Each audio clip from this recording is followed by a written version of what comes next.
You're listening to Jerry Agar on the iHeartRadio Talk Network. It's our monthly check-in with Clayton Campbell, president of the Toronto Police Association. Good morning. Morning, Jerry. Thanks for having me. Good to have you. So one thing in the news today is this video, and it's a short video of only kind of the last part of the action, which is an unfortunate circumstance, I think. We didn't see everything that led up to it, but it's the takedown of a bicycle rider.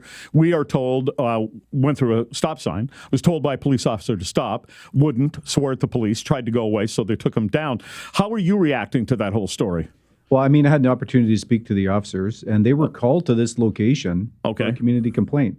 Cyclists going through this stop sign. So in the end, you had a person go through a stop sign, multiple officers on several occasions tell the person to stop, and then to use anti-police rhetoric calling them effing pigs. But those aren't the reasons. Is that what was said? That's my understanding what was said, and that's not the reason the officers had to take this person down and charge them. It's because they refused to stop for the police. And if we have laws and things in place, people need to obey the laws. If they don't want to challenge the fact that they went through the stop sign, no problem. There's a court process for that. But comply with the police, and it's the cyclists that escalated the situation, not my members. Okay. Look, I've had a couple of situations through the course of my life, which has been fairly long now, where I was pulled over by a cop at one point because I didn't have the sticker on my license plate. We don't have to do that in Ontario anymore, but this wasn't in Ontario.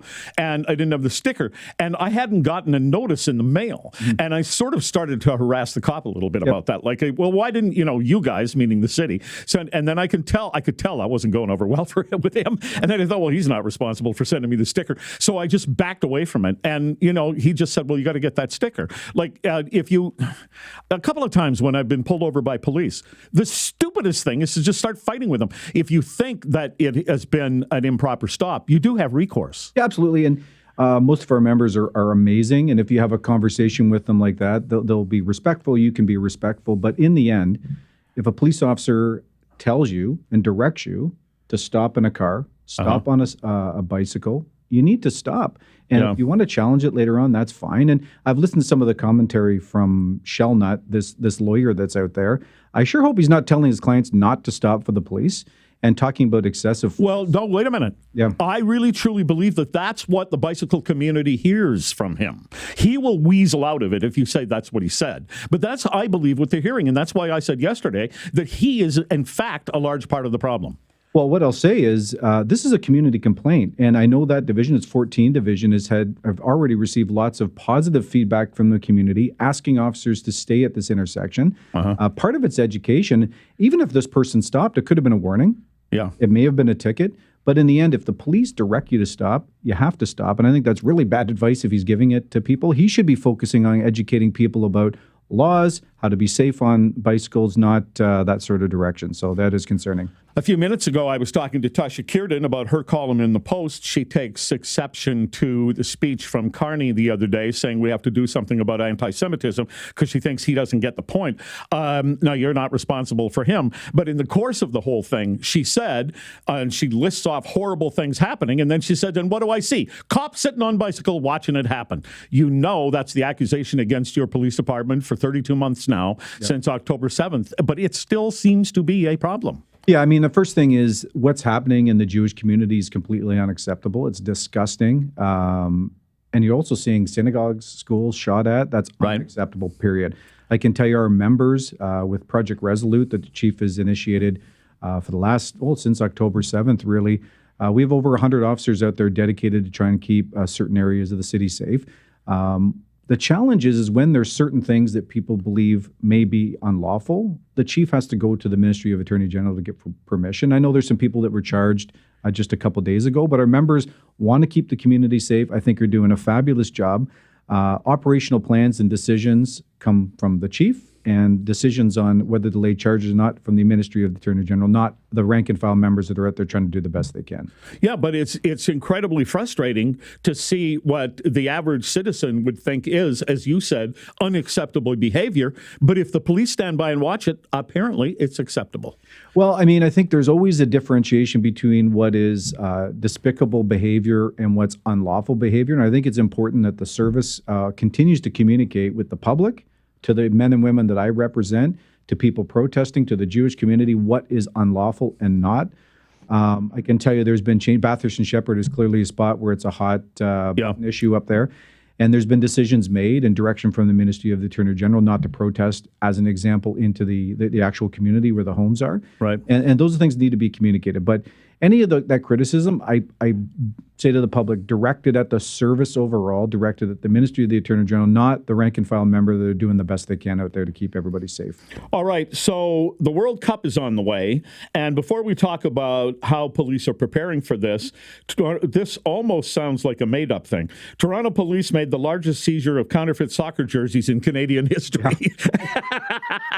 I thought, look, it's good police work and everything. Am I not taking that seriously enough? Well, and I had an opportunity to speak to Dave Eklund. He's the superintendent running the entire FIFA planning team, doing a fantastic job. And really his focus is these piece of memorabilia or jackets and shirts and all that sort of stuff were being sold to the actual retailers. Yeah. And then people with their hard-earned money going down to see FIFA were going to pay hundreds of dollars for fake jerseys. And that's not right. So this was a huge seizure. It was a tip. There was a search warrant involved. So our men went and did a great job. Not only our FIFA planning team, but also our PCR, public safety response team that executed the search warrants. So very good job. But it's really to protect the regular person going down there and spending the hard-earned money on a jersey, that it's an actual jersey. No, I mean, I laughed, but it's because it's in the middle of these things that are so serious in our community.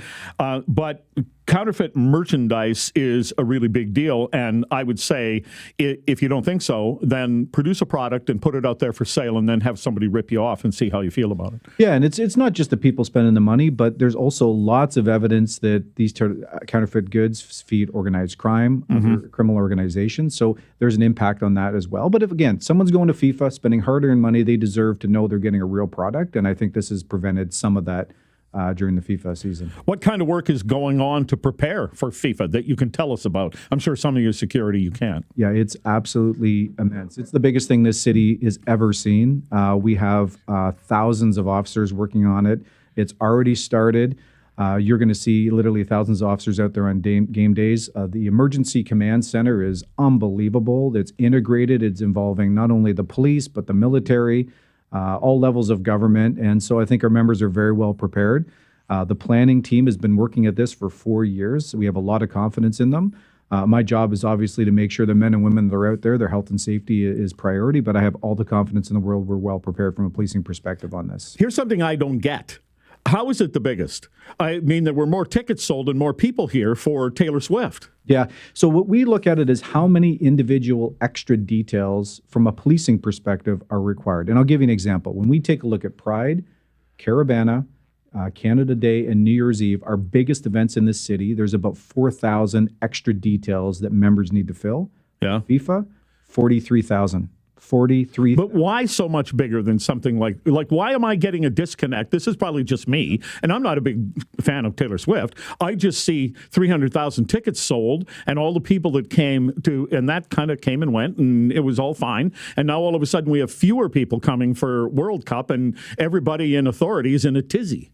Yeah, although everything's risk-based and there's no real evidence that there's going to be some huge issue, but with the crowds that are coming, and also this planning team took the time to go around the world and actually observe other soccer matches, other games, speak to other places that hosted these FIFA events. So I think they have a pretty good understanding of what's required. And so we want to make sure everybody's safe. We want to make sure people can go down there, enjoy themselves, buy their real jerseys, participate in FIFA in a safe way. And so we want to make sure we're providing that public safety portion of it. So you're telling me there's a difference between the young ladies who like Taylor Swift and the soccer hooligans who are coming to town? I am not a soccer fan. I don't know if that's popular to say right now in FIFA, but you see some of the fans. It's wild in Europe. And, I don't know all the matches that are coming, but I guess there's some potential matches later on down the line that could be interesting. So we want to make sure everybody's safe, and very proud of our men and women that have worked so hard to plan for this. They're out there right now. And the men and women that are going to work during FIFA are going to do a fantastic job. Well, I hope so, because my problem with it is all political. And so once the event starts, I want it to go off well, and I hope people enjoy the games. Yeah, absolutely, right. And I mean, this is something that's past administrations from the city where things were negotiated. So, our job is really to not get involved in the politics of it. Ours is, here's your marching orders. We need to have a safe FIFA and to make sure the service puts together that plan, and they have full confidence in the FIFA planning team that they're ready for this. All right. Clayton Campbell, Toronto Police Association, thanks for coming in. Yeah, thanks for having me. Good to have you. Coming up next, what have you left behind in the Uber or the cab? We've been collecting answers, but we'd take yours as well. It's 11:45. News Talk 1010, Time Saver Traffic. Well, this time around,